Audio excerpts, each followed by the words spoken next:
बच्चों, कैसे हैं आप लोग? बढ़िया। बढ़िया ही रहिए, घर पे रहिए और सुरक्षित रहिए, ठीक है। तो बच्चों, इससे पहले वीडियो में हमने आपको क्या पढ़ाया था? वाक्य, ठीक है। वाक्य क्या है? वाक्य शब्दों के व्यवस्थित क्रम को हम क्या बोलते हैं? वाक्य, ठीक है। और वाक्य घटक हमने क्या बताए थे? कर्ता, क्रिया, क्रिया विशेषण, विशेषण और कारक बताए थे ना। और इसके साथ ही हमने क्या बताया था कि हर वाक्य में एक उद्देश्य और विधेय होता है, ठीक है। उद्देश्य क्या होता है? जिसके बारे में कुछ कहा जाए वो उद्देश्य है, और उद्देश्य के बारे में जो कहा जाए वो विधेय। बताया था ना आपको। आज हम आपको बताएंगे कि वाक्य के भेद। आज हम क्या पढ़ाएंगे? वाक्य के भेद। तो वाक्य के कितने भेद होते हैं? वाक्य के 3 भेद होते हैं।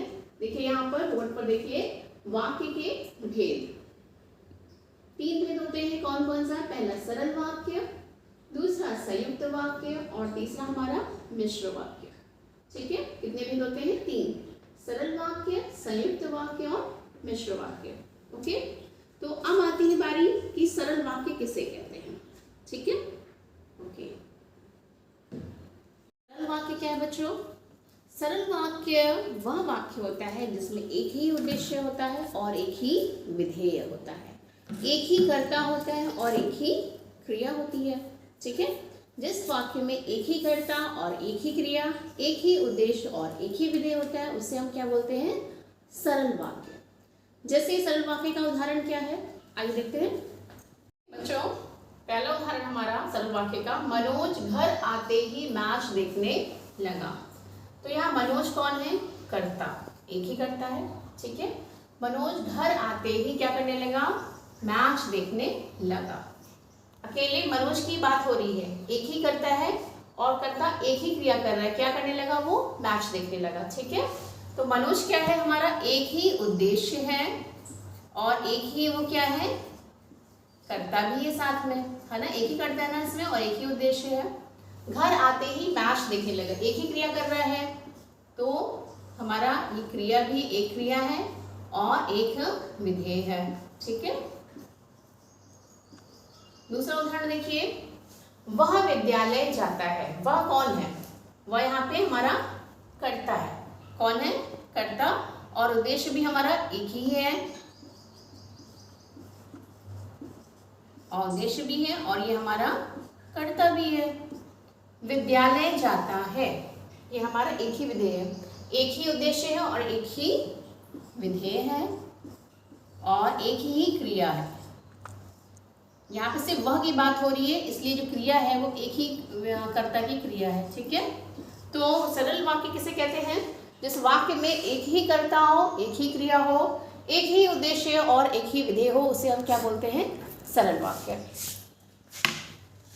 ये रहा हमारा सरल वाक्य। अब दूसरा कौन सा वाक्य है? संयुक्त वाक्य। संयुक्त वाक्य क्या होता है?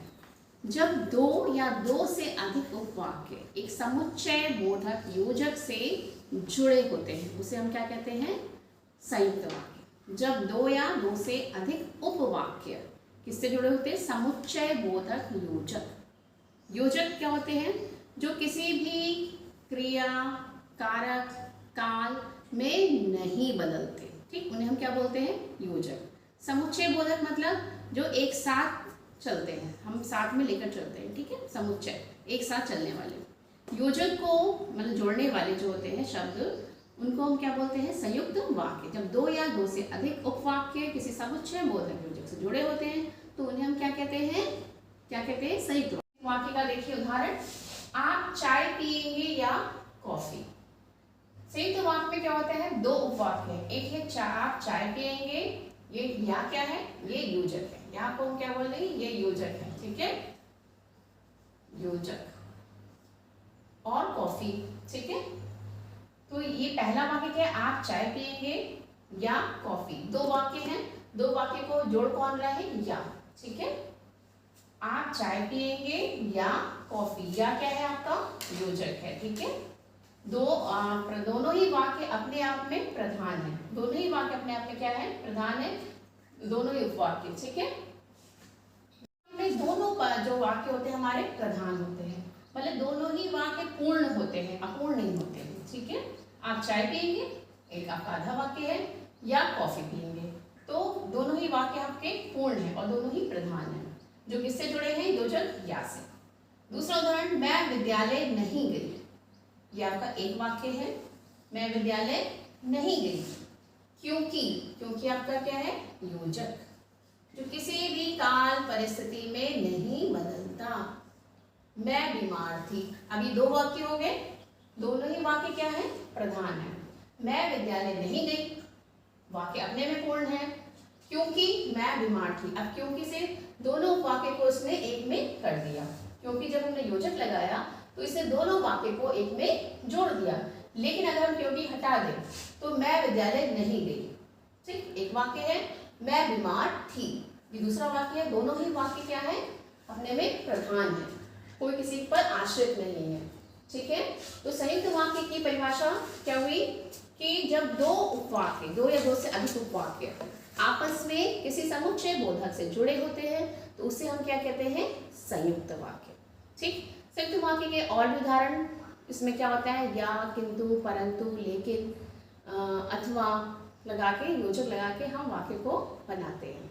जैसे और जोड़ सकते हैं हम, मैं विद्यालय नहीं गई, मैं बीमार थी इसलिए मैं विद्यालय नहीं गई, तो इसलिए वो वहाँ पे नहीं पहुँचा क्योंकि वो बीमार था। ठीक है, तो क्योंकि, किंतु, परंतु, अथवा, यदि जिसमें लगाया जाता है वो कौन सा होता है, संयुक्त वाक्य। ओके बच्चों, पहला हमारा सरल वाक्य जिसको भी हमने बताया, इसमें क्या होता है, एक ही कर्ता, एक ही क्रिया होती है, एक ही उद्देश्य और एक ही विधेय होता है। दूसरा वाक्य कौन सा है, संयुक्त वाक्य, जिसमें दो या दो से अधिक उपवाक्य किसी समुच्चय बोधक योजक से जुड़े होते हैं, उन्हें हम क्या बोलते हैं, संयुक्त वाक्य। ठीक है, संयुक्त वाक्य में क्या क्या हमने बताया था आपको, किंतु, लेकिन, अथवा, ठीक है, इन योजकों से जुड़े होते हैं। इसमें दोनों ही वाक्य जो होते हैं वो प्रधान होते हैं। ठीक है, अब आता है हमारा तीसरा, कौन सा, मिश्र वाक्य। मिश्र वाक्य क्या होता है, इनमें एक या एक से अधिक उपवाक्य होते हैं। ठीक है, एक या एक से अधिक उपवाक्य होते हैं, और ये जो उपवाक्य होते हैं इसमें एक उपवाक्य जो होता है प्रधान होता है और दूसरा उस पर आश्रित होता है। जैसे कि संयुक्त वाक्य में दोनों ही वाक्य क्या थे, हमारे प्रधान थे, चाहे हम आधा वाक्य ले लें चाहे आधा बात का ले लें, दोनों ही अपने में पूर्ण थे। पर अभी हम जब मिश्र वाक्य बताएंगे तो उसमें आपको आधा वाक्य लगेगा कि अभी अधूरा है, इसके आगे कुछ बात होगी। ठीक है, उसमें ऐसा लगेगा। तो क्यों लगेगा ऐसा, क्योंकि मिश्र वाक्य की पहचान ही यही है कि वो क्या होता है, उसमें एक वाक्य जो होता है उपवाक्य प्रधान होता है और दूसरा वाक्य उस पर आश्रित होता है। ठीक है, यानी कि वो अपने में पूर्ण वाक्य नहीं होता है। उसमें हमें जब वाक्य बनाते हैं मिश्र वाक्य का, तो अगर हम देखते हैं, ठीक है, मतलब अधूरे वाक्य लगते हैं। क्यों, क्योंकि एक इसमें प्रधान वाक्य होता है और दूसरा उस पर आश्रित होता है। मिश्र वाक्य की पहचान क्या होती है, मिश्र वाक्य की पहचान की जो हमारे मिश्र वाक्य की शुरुआत होती है वो होती है कि, जैसा कि अध्यापक ने कहा कि, और जो वह, जो जैसा करेगा वह वैसा बनेगा, यानी कि जो वह, जिसे, उसे, ठीक है, जिसे जो करना है उसे वो करने दो। तो ये शब्द आपके मिश्र वाक्य में आते हैं, जैसे कौन सा, कि, जो, वह, जिसे, उसे, ऐसा, जो, जहाँ, वहाँ। ठीक है, ये मिश्र वाक्य की पहचान होती है। आइए हम एक उदाहरण के माध्यम से इसको देखते हैं। तो बच्चों, मिश्र वाक्य का उदाहरण देखिए, जो छात्र विज्ञान में रुचि लेते हैं वही इंजीनियर, डॉक्टर बनते हैं। ठीक है, अब ये जो छात्र, हमने क्या बताया था, मिश्र वाक्य की शुरुआत जो होती है वो जो, वही। ठीक है, जो छात्र विज्ञान में रुचि लेते हैं। अब ये पूरा वाक्य आप देखिए, जो विज्ञान में रुचि लेते हैं, अधूरापन लगा ना, इसमें लग रहा है कि आगे कुछ बात होगी, अधूरापन है ना। जो छात्र विज्ञान में रुचि लेते हैं, विज्ञान में रुचि लेते हैं, अधूरापन है। जब हम पूरी बात करते हैं, वही इंजीनियर, डॉक्टर बनते हैं। ठीक है, यानी कि इसमें प्रधान वाक्य कौन सा है? प्रधान वाक्य आपका क्या है? इंजीनियर डॉक्टर बनते हैं। जो छात्र विज्ञान में रुचि लेते हैं वही इंजीनियर डॉक्टर बनते हैं। ठीक है।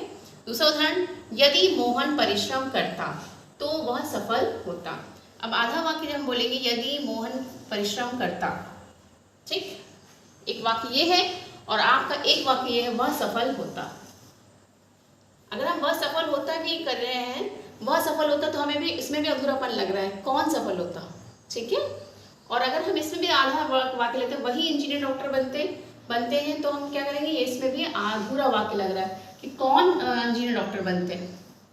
अधूरापन है ना, दोनों वाक्यों में अधूरापन है ना। लेकिन इन अधूरेपन को जोड़ने के लिए हमने कौन से योजक का इस्तेमाल किया है? जो और वही। ठीक है। यदि और तो, ये क्या है? हमारे योजक हैं। तो यदि मोहन परिश्रम करता तो वह सफल होता। तो मिश्र वाक्य की पहचान हमने क्या बताई है? दो या दो से अधिक उपवाक्य होते हैं जिसमें एक हमारा क्या होता है? प्रधान वाक्य। ये हमारा प्रधान वाक्य है और ये हमारा कौन सा वाक्य है? आश्रित वाक्य। ठीक है, क्योंकि ये अधूरा है। ये हमारा आश्रित वाक्य। एक इसमें प्रधान वाक्य होता है और अन्य वाक्य क्या होते हैं? उस पर आश्रित होते हैं। और प्रधान वाक्य की शुरुआत किससे होती है? यदि। मिश्र वाक्य की शुरुआत किससे होती है? यदि, जो, वही, यदि, तो से शुरुआत होती है हमारी। ठीक है। हमारे हो गए 3 वाक्य हो गए। वाक्य हो गए कौन कौन से? सरल, संयुक्त और मिश्र वाक्य। एक बार फिर से हम आपको समझा देते हैं। सरल वाक्य किसे कहते हैं? जिसमें एक ही कर्ता, एक ही क्रिया होती है और एक ही उद्देश्य और एक ही विधेय होता है। जैसे मैं बाजार से सब्जी लेने गई। ठीक है।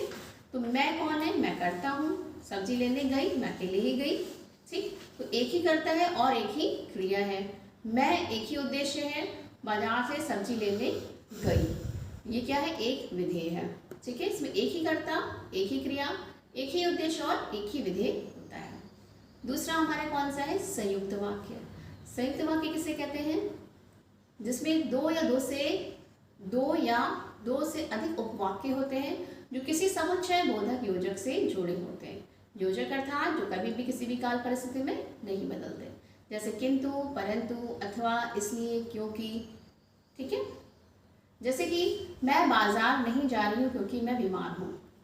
मैं बाजार नहीं जा रही हूँ क्योंकि मैं बीमार हूँ। तो क्योंकि क्या है? हमारा योजक लगा है।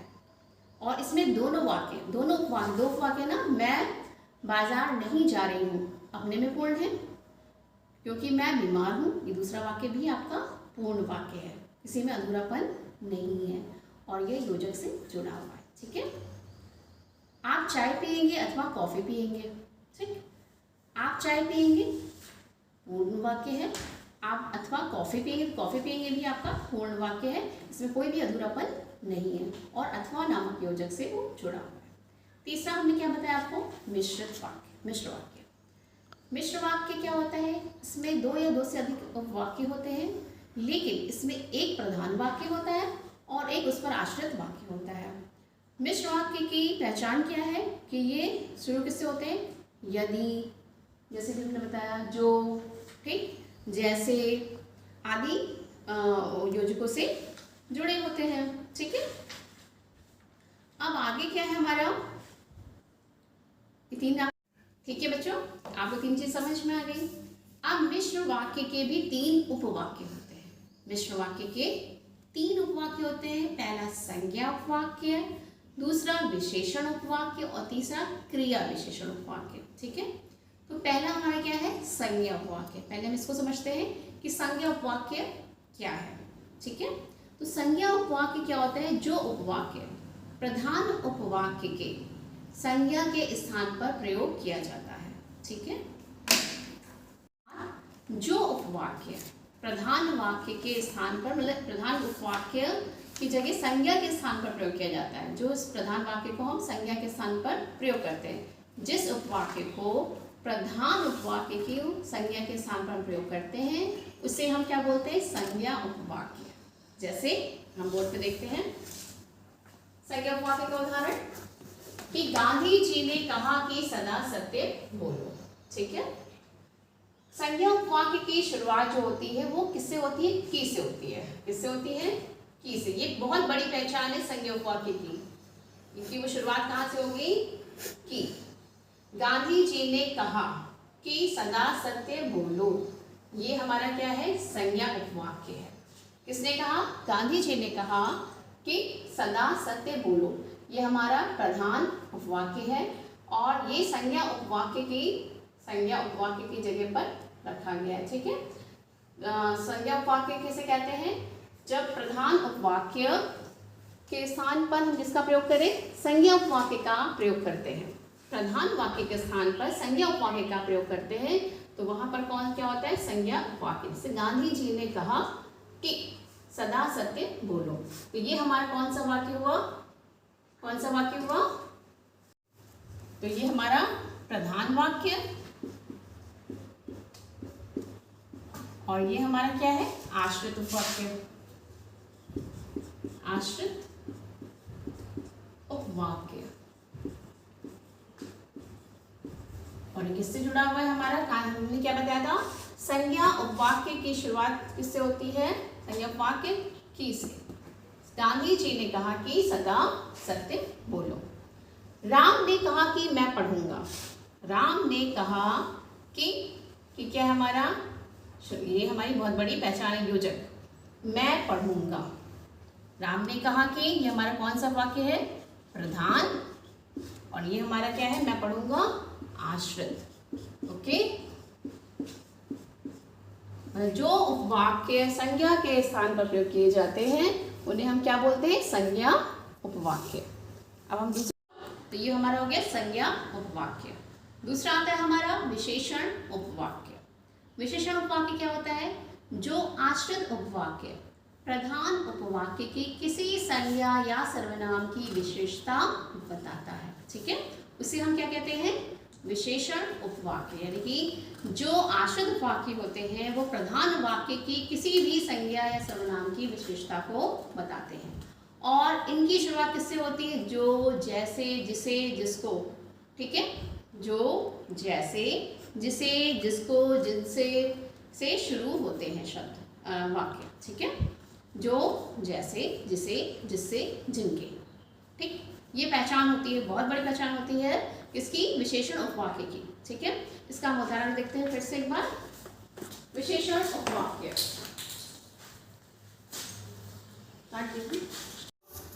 पहला उदाहरण हमारा क्या है विशेषण उपवाक्य का? यह वही लड़का है जो कक्षा में प्रथम आया था। ठीक है, यह वही लड़का है। कौन? ये हमारा क्या है? प्रधान वाक्य। यह वही लड़का है जो कक्षा में प्रथम आया था। तो ये हमारा क्या है? प्रधान वाक्य। ओके, ये हमारा क्या है? प्रधान वाक्य। ये हमारा विशेषण उपवाक्य है। विशेषण उपवाक्य हमने क्या बताया था कि इनकी पहचान क्या है? विशेषण उपवाक्य का प्रारंभ किससे होता है? जो से। विशेषण उपवाक्य का प्रारंभ किससे होता है? जो, जिसे, जिनसे, जैसे से होता है। ठीक है, तो यह वही लड़का है जो कक्षा में प्रथम आया था। यह वही लड़का है जो कक्षा में प्रथम आया था। इसकी शुरुआत किससे हो रही है? जो। विशेषण उपवाक्य हमारा क्या है? कक्षा में प्रथम आया था। यह वही लड़का है। ये क्या है? प्रधान वाक्य। और प्रधान वाक्य किसकी विशेषता बता रहा है? किसी संज्ञा। प्रधान वाक्य जब किसी संज्ञा या सर्वनाम की विशेषता बता रहा है तो किसकी विशेषता बता रहा है? जो कक्षा में प्रथम आया था उसकी विशेषता बताई जा रही है। तो ये वही लड़का है, इस लड़के की विशेषता क्या बताई जा रही है? जो कक्षा में प्रथम आया था। दूसरा उदाहरण देखिए, जो लोग दूसरों के साथ मीठा बोलते हैं उन्हें सब प्यार करते हैं। तो जो लोग दूसरों के साथ, ये हमारा क्या? जो लोग दूसरों के साथ मीठा बोलते हैं। ठीक है, जो लोग दूसरों के साथ मीठा बोलते हैं उन्हें सब प्यार करते हैं। ये हमारा क्या है? विशेषण उपवाक्य। विशेषण उपवाक्य हमने पहले ही बताया था विशेषण उपवाक्य की शुरुआत किससे होती है? जो, जिसे, जिनसे, जैसे। जो लोग दूसरों के साथ मीठा बोलते हैं उन्हें सब प्यार करते हैं। ये हमारा क्या है? प्रधान वाक्य, प्रधान उपवाक्य। ओके, तो क्या हमने बताया था? जब आश्रित उपवाक्य प्रधान उपवाक्य के किसी संज्ञा या सर्वनाम की विशेषता बताते हैं उसे हम क्या बोलते हैं? विशेषण उपवाक्य बोलते हैं। तो किसकी विशेषता बता रहा है प्रधान उपवाक्य? जो लोग दूसरों के साथ मीठा बोलते हैं उनकी विशेष प्रधान वाक्य क्या है? उन्हें सब प्यार करते हैं। किसको? जो लोग दूसरों के साथ मीठा बोलते हैं। क्लियर? हमारा है तीसरा उपवाक्य। कौन सा? क्रिया विशेषण उपवाक्य। ठीक है, इसमें क्या होता है? जब आश्रित उपवाक्य प्रधान उपवाक्य की क्रिया की विशेषता बताता है। देखिए, जो आश्रित उपवाक्य है वो प्रधान उपवाक्य की क्रिया की विशेषता को बताता है, उसे हम क्या कहते हैं? क्रिया विशेषण उपवाक्य कहते हैं। यानी कि जब जो आश्रित उपवाक्य है वो प्रधान उपवाक्य की क्रिया की विशेषता बताता है। इसकी पहचान क्या है? इसकी पहचान क्या है? ये उपवाक्य का, इस उपवाक्य का प्रारंभ किससे होता है? इस उपवाक्य का प्रारंभ होता है जब, तब, जैसे, तैसे, और क्या होता है? जब, तब, यदि, तो। ठीक है, जब, तब, यदि, तो। इसलिए नहीं होता है। जब, तब, जैसे, वैसे। ठीक है, जैसे कि हम उदाहरण में देखते हैं। ठीक है, आइए। अब हमारा पहला उदाहरण क्या है क्रिया विशेषण का? जब पानी बरसता है तब मेढक बोलते हैं। तो जब पानी बरसता है, ये हमारा क्या है? प्रधान उपवाक्य, प्रधान उपवाक्य। पहचान हमने क्या बताई थी इसकी? जब, तब। ठीक है, पहचान बताई थी ना विशेषण उपवाक्य की। अब इसकी क्रिया की विशेषता क्या बताई जा रही है? जब पानी बरसता है, ये हमारा प्रधान उपवाक्य है। इसकी विशेषता क्या है? तब मेढक बोलते हैं। ये क्रिया की विशेषता क्या है? इसकी क्रिया की विशेषता क्या है? कि जब पानी बरसता है तब मेढक बोलते हैं। क्रिया विशेषण उपवाक्य क्या है? ये हमारा क्रिया विशेषण उपवाक्य, यानी कि प्रधान वाक्य क्या कह रहा है? प्रधान विशेष बताते हैं क्रिया विशेषण उपवाक्य। और ये हमारा चिन्ह क्या है? तब हमारा चिन्ह क्या है? तब ये हमारा चिन्ह है क्रिया विशेषण का चिन्ह है।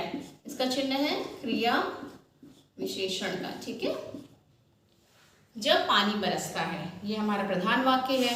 और प्रधान वाक्य की क्रिया की विशेषता क्या बताई जा रही है? कि तब मेढक बोलते हैं। पहचान क्या है? जब, तब। ठीक है, अब दूसरा उदाहरण के, यदि मोहन मेहनत करता तो अवश्य सफल होता। यदि मोहन मेहनत करता तो अवश्य सफल होता। यदि मोहन मेहनत करता, ये हमारा क्या है? प्रधान वाक्य, प्रधान उपवाक्य, प्रधान उपवाक्य। तो, यदि, तो, ये हमारी पहचान है। क्रिया विशेषण उपवाक्य की पहचान क्या हमने बताई थी? यदि, तो, जब, तब, यदि, तो। प्रधान वाक्य हमारा क्या है? यदि मोहन मेहनत करता तो अवश्य सफल होता। अवश्य सफल होता हमारा क्या है? क्रिया विशेषण उपवाक्य, क्रिया विशेषण उपवाक्य। ठीक है, पहचान क्या है इसकी? जब, तब, यदि, तो। और हमारे प्रधान उपवाक्य की क्रिया की विशेषता क्या बताई जा रही है? अवश्य सफल होता। यदि मोहन मेहनत करता तो अवश्य सफल होता। जब पानी बरसता तब मेढक बोलते हैं। क्लियर है? वाक्य, वाक्य के भेद कौन कौन से? सरल वाक्य, संयुक्त वाक्य और मिश्रित वाक्य। मिश्रित वाक्य के हमने 3 उपवाक्य आपको बताए, संज्ञा उपवाक्य, विशेषण उपवाक्य और क्रिया विशेषण उपवाक्य। ये 3 वाक्य हो गए आपके। ये आपको कॉपी में वैसे ही करना है जैसे कि हमने समझाया है, यानी कि वाक्य की परिभाषा ये आपने पहले कर ली है, उद्देश्य और विधेय कर लिए थे। आज हमने आपको क्या पढ़ाया? वाक्य के भेद। तो तीनों भेदों को और मिश्रित वाक्य के उपवाक्यों को भी, तीनों को आपको परिभाषा सहित और उदाहरण सहित करना है। एक चीज और, अब हम कैसे इसको बदलेंगे? सरल वाक्य को संयुक्त वाक्य में और संयुक्त वाक्य को मिश्रित वाक्य में हम कैसे बदलेंगे, ठीक है, इसको हम बताते हैं। जैसे कि हमारा पहला है वह लाई, ठीक, ये कौन सा वाक्य है? वह बाजार जाकर सब्जियां लाई। वह कौन है? कर्ता, एक ही कर्ता है ना। बाजार जाकर सब्जियां लाई, क्रिया भी एक ही है। वह उद्देश्य एक है और विधेय जाकर सब्जियां लाई, विधेय भी एक है। तो ये कौन सा वाक्य है हमारा? सरल वाक्य। अब इसी सरल वाक्य को हम संयुक्त वाक्य में बदलेंगे, ठीक, कैसे? वह बाजार गई और सब्जियां लेकर आई, ठीक, वह बाजार गई और सब्जियां लेकर आई। और हमारा किससे जुड़ा? योजक से जुड़ा, समुच्चय बोधक योजक से जुड़ा। अब हम इसको मिश्रित वाक्य में कैसे बदलेंगे? जैसे ही वह बाजार गई वैसे ही वो सब्जियां लेकर आई। हो गया ना हमारा मिश्रित वाक्य? जैसे ही वो बाजार गई वैसे ही वो सब्जियां लेकर आई। ये हमारा एक उदाहरण हो गया। अब दूसरा उदाहरण देखिए हमारा, इसी तरह से दूसरा उदाहरण देखिए, धमाका होते ही लोग घरों से बाहर आ गए। धमाका होते ही लोग घरों से बाहर आ गए। ये कौन सा वाक्य है आपका? धमाका होते ही, धमाका यानी कि एक क्रिया है, इसमें एक उद्देश्य और एक विधेय है। धमाका होते ही लोग घरों से बाहर आ गए, ये कौन सा वाक्य है? सरल वाक्य। अब हम इसको किस में बदलेंगे? संयुक्त में। कैसे बदलेंगे? धमाका हुआ और लोग घरों से बाहर आ गए, ठीक, धमाका हुआ और क्या है हमारा? योजक, और लोग घरों से बाहर आ गए। अब इसी संयुक्त वाक्य को हम अब किस में बदलेंगे? मिश्र वाक्य में बदलेंगे। तो मिश्र वाक्य में कैसे बदलेंगे? जैसे ही धमाका हुआ वैसे ही लोग घरों से बाहर आ गए, जैसे वैसे। संयुक्त में और सरल वाक्य में कोई भी चिन्ह नहीं होता। इसी तरह से एक उदाहरण और देखते हैं हम। पका आम देखते ही बच्चे के मुंह में पानी आ गया, मतलब पका आम देखते ही बच्चे के मुंह में पानी आ गया। ये कौन सा वाक्य है हमारा? सरल। अब हम इसको कैसे संयुक्त में बदलेंगे? तो क्या करेंगे? बच्चे ने पका आम देखा और उसके मुंह में पानी आ गया। बच्चे ने पका आम देखा और उसके मुंह में पानी आ गया। मिश्र में बदलेंगे तो हम क्या करेंगे? जैसे ही बच्चे ने पका आम देखा वैसे ही उसके मुंह में पानी आ गया, ठीक है। अब एक और उदाहरण देखते हैं। शेर देखकर सब डर गए। शेर को देखकर सब डर गए। संयुक्त में बदलेंगे इसको, कैसे बदलेंगे? शेर को देखा और मैं डर गया, या शेर को देखा और सब डर गए, ठीक है। अब इसको हम मिश्र में बदलेंगे। जैसे ही शेर को देखा वैसे ही सब डर गए। क्लियर है कैसे हम सरल को संयुक्त और संयुक्त को मिश्र में बदलेंगे? इसी तरह की एक्सरसाइज हम अभी आपको अभ्यास आपको करने को देंगे कॉपी में। तो इतना काम आपको अगर समझ में आ गया ठीक है, और अगर नहीं समझ में आया है तो हम आपको आपकी डाउट क्लास में समझा देंगे, ठीक है। तो तब तक के लिए